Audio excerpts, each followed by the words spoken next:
నమస్కారం. నేనే మీ ఇంటి చీపురును. నన్ను కేవలం చెత్త ఊడ్చే పుల్లలనుకోకండి. మన ధర్మంలో నేను సాక్షాత్తు మహాలక్ష్మి స్వరూపాన్ని. ప్రతిరోజు ఉదయాన్నే మీ ఇంట్లోని దుమ్ముతో పాటు దరిద్రాన్ని బయటికి పంపి పాజిటివ్ ఎనర్జీకి దారి చూపేది నేనే.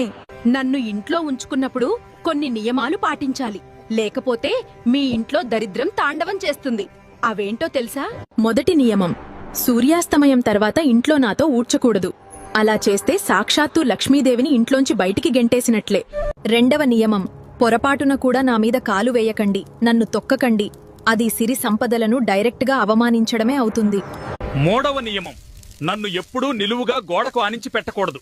అలా పెడితే ఇంట్లో అనవసరమైన గొడవలు, ఆర్థిక నష్టాలు తప్పవు. నాలుగవ నియమం, ఇంటికి వచ్చే బయటివాళ్ల కంటికి నేను నేరుగా కనిపించకూడదు.